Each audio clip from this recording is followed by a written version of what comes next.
revisió de l'obra l'acostumo a fer durant un procés llarg d'assajos, no? Amb una obra de teatre, diguéssim, tanques, estàs 2 mesos treballant i proposant, inclús fent algunes improvisacions, i d'allà et vas coneixent mútuament. I en canvi l'òpera té una cosa que pot ser fascinant també, que és que ja ve els intèrprets ja venen amb el paper, diguéssim, après, perquè seria impossible aprendre-la en 2 mesos, s'ha treballat durant molts anys, i llavors tu suposo que els has de fer posar tots d'acord, no? Clar, i no només el paper musical sabut i adaptat a la seva veu, sinó que pot ser que et trobis, no sé el cas, quants n'hi haurà, si és que n'hi ha algun que debutarà el seu paper, però que potser l'han fet 3, 4, 5, 10 produccions diferents. Per tant, carregats de...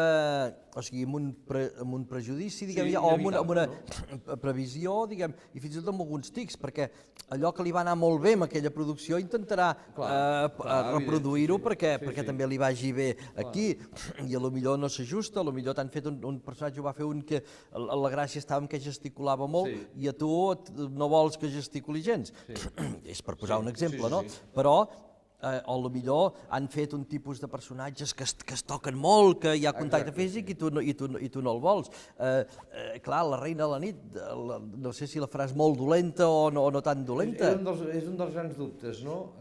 Jo la trobo molt atractiva, és a dir, fascinant. Jo quan era petit i vaig veure, em va fascinar la reina de la nit i el Sarastro, que són els 2 personatges que recordo més.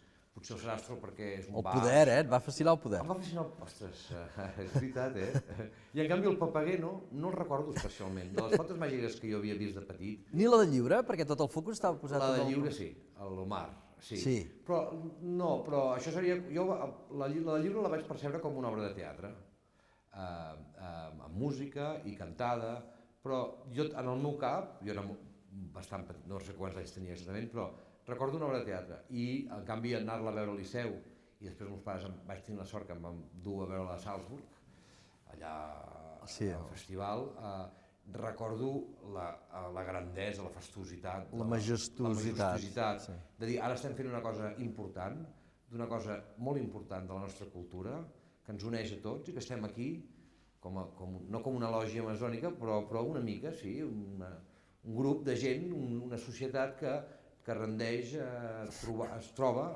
Es va concebre allà, la ciutat aquella, clar, amb un teatre no fastuós, però...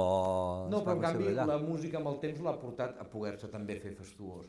I magnificent o magnífic. I llavors aquí em lligava molt el personatge del Sarastro. Però el poder bo, el Sarastro. Tinc la sensació, anava vestit de blanc, recordo, sí que era bo. I la reina de la nit, no sé si era dolent, però atractiva. O sigui, atractiva, sí. Clar, com fas la reina de la nit, però per altra banda la reina de la nit és un personatge que surt relativament poc i que està molt explicat, no? Sí, molts fils, no distaria tant, o sigui, clar, ja deia dolenta, trobaríem molts polítics molt pitjors, diguem, també el poder i movent fils i manipulant. És una dolenta que va de cara. Això sí. Va de cara i ho diu tal qual. Sí, no enganya.